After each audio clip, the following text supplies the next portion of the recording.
Okay, go ahead and stop. We have 18 seconds left. And get out your packets for today, or for the week, on the Dog of Pompeii, and close your computer screens. And so there are 2 videos of me and some other classes going over this story, the first couple of pages. So make sure that you have that done. I am collecting this packet when we are done with it, and it's going to be a pretty good amount of points because it's pretty thick, and I'm asking you to do active reading with it. So it's this packet. What would you risk for someone else? It's pretty thick. Make sure you get it, pull it out. If you don't, you can open it on Cami. It is for this week, so it will be on Monday. Open it at Cami, and then you can mark it up, and then you can share it with me at the end. Unless I have an extra. Isabel, okay, you have yours. Okay. So go ahead and close your laptops. And this is where the other video ended, on page 316. So Natalie, are you on Cami? Okay. So remember, when you turn this in, when I collect it, I am going to look at it from beginning to end to make sure that you are putting the active reading that we're doing in class. Remember, I'm still modeling to you because we've missed half our class. By this point, typically, I don't model to you, and I expect you to do it, but we have not been together that much. And so that's why I'm still modeling my thoughts to you. But obviously, if you guys understand how to do it, do your own. You don't have to put mine. I'm just modeling to you what we are doing. We are doing active reading. The other teachers call it talk to the text, but remember, each one of these stands for something. Each one of these is a reading skill, and that's why I call it active reading.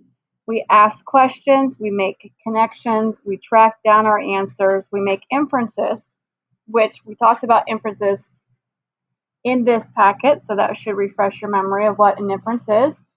Visualize, which means make a picture in your head, and then if you do all these, it's Eureka. So before we start reading, just to review, since it's been a couple of days since I've had you guys here, it's about a man or a boy who is blind. No one knows much about him. He has a dog who is his true friend. It takes place in Pompeii a long, long time ago. And so let's just start when Tito woke. Okay?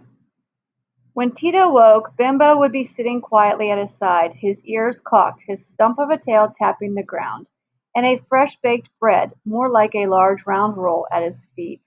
So I remember from this here, because it said that Bimbo got up and got up real early and left, and I made a connection. I thought, I wonder where Bimbo goes. And then I thought, he's probably going to go look for food. And I find out that my prediction was right. Just because of them talking about how loyal this dog was to this man, this boy, I figured, well, yeah, if you're loyal to somebody, you're going to look out for them. You're going to do nice things for them. Tito would stretch himself. Bimbo would yawn. Then they would eat breakfast. At noon, no matter where they happened to be, Bimbo would put his paw on Tito's knee. Okay, so here's my active reading. No matter where he would put his paw on Tito's knee. Now, this is kind of like a guide dog that we have now. And so I bet you that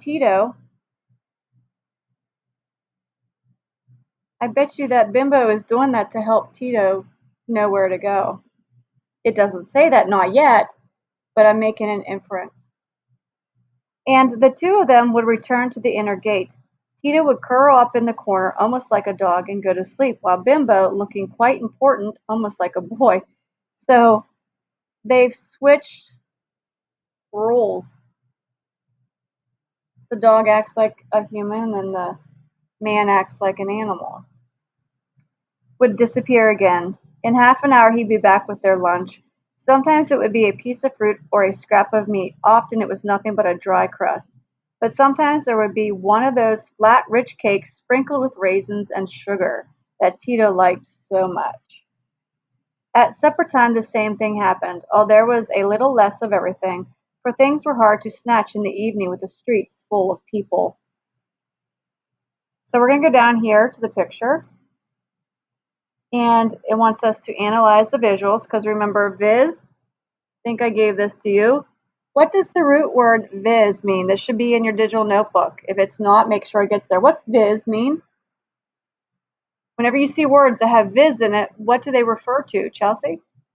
Right, because vision means to see, right? Visualize means to see. So the root viz means to see. Very good. Compare and contrast. All right, so from the beginning of the year, we talked about text structures, and I know when I hear the text structure compare and contrast, what Venn diagram do I use? You've used this in other classes. I know this one for sure. Chelsea? Yes, the two circles, the Venn diagram. Call that a Venn diagram, where you put these are the differences on the outside, and then the similarities are in the overlapping. And you use this with compare and contrast text structure. I may have said text features earlier. Pardon me. It should be text structure. So compare and contrast this image with your mental picture of the city of Pompeii. Did you see it like this? If you don't read about or watch movies about ancient Greece or Rome, your visual may have looked different. It may have looked like cities that you've seen, in your world today. But there's nothing wrong with that. But this is what it looked like. It was very primitive. Bimbo page 317, didn't approve too much food before going to sleep. A heavy supper made boys too restless and dogs too stodgy. Okay, I've never used this word, but I can guess what this means by using context clues, what are context clues? Natalie, do you know?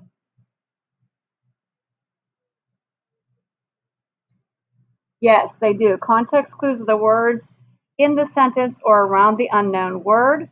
So I'm going to find a synonym for stodgy. A heavy supper made boys too restless and dogs too, what could be a synonym here? If boys are restless, which means never relaxing. Okay, I have a couple words, but I'm not sure if I need a synonym or an antonym here. So I'm going to keep going. So the boys are restless, dogs too stodgy. And it was the business of a dog to sleep lightly with one ear open and muscles ready for action. Okay, so now I know that I want a synonym because it's the opposite of the boy. Stodgy, I think, means lazy, probably sleepily, along those lines, right? Because I say that because of this sentence. It tells me that the dog needs to stay alert. Okay? Do you see how we do that? And we can always look it up later, and maybe I'll look it up in tomorrow's video. I'll make sure that we have the correct synonym. There's B, theme versus topic. We've been studying theme. What is theme in your own words? Isabella, what is theme?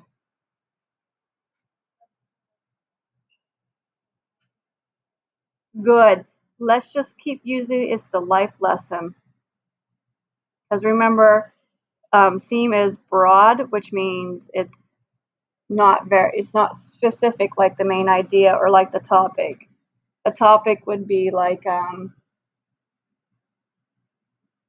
having clean hands, something like that. Topics are very specific. How does Bimbo show his loyalty to Tito? Oh, well, guess what? Through my active reading and through the discussion, we already have that answer. We've already answered it, right? Obviously, get some food would be the answer. And that's why active reading is so important. It makes these questions and tests so much easier because I've already answered their questions as I was reading. Also, he is a watchdog, right? Because of the sentence that we just read, keeps him safe. But whether there was much or little, hot or cold, fresh or dry food was always there. Tito never asked where it came from, and Bimbo never told him. There was plenty of rainwater in the hollows of soft stones. The old egg woman at the corner sometimes gave him a cupful of strong goat's milk. In the grape season, the fat winemaker let him have drippings of the mild juice. So there was no danger of going hungry or thirsty. There was plenty of everything in Pompeii if you knew where to find it, and if you had a dog like Bimbo. So Pompeii, um, as I'm reading this, I'm thinking of today's world and the issues of whether or not do you want to buy your groceries or your meat from a different country? And this right here helps settle that argument. You want to be self-sufficient, which means you don't rely on anybody else because if you do, they can cut your food supply off. Pompeii was very, what's the word? Very fruitful. Let's just use that for lack of a better word. So it was a pretty, it was a pretty good place to live. There was lots of food, lots of drink. Um, they didn't need to rely on anybody. As I said before, Tito was not the merriest boy in Pompeii, and I remember we pointed this out. Merry means to be happy. So Tito was not very happy. He could not romp with the other youngsters and play hare and hounds and and I spy and follow your master and ball against the building and jack stones and kings and robbers with them. But that did not make him sorry for himself. If he could not see the sights that delighted the lads of Pompeii, he could hear and smell things they never noticed. All right, so I know from all of my active reading, from my pre-reading, and from my background knowledge, since I know what happened to Pompeii, I've picked up on a clue that the author has given me about Tito. What do you think? What's the clue? What will be Tito's future role in the story? What's he going to hear and smell before anybody else? What is the end result of Pompeii, the story of Pompeii? Remember we did it right. So what's going to be Tito's role? Yep, maybe. Now, see, this is all, we're making predictions because we don't know. And I haven't read this story either. I like to do my active reading as a cold read so I can show you what I'm actually doing as a reader. So I don't know the end of the story. So we have a prediction. Remember, predictions, there's no right or wrong prediction. So I'm going to guess.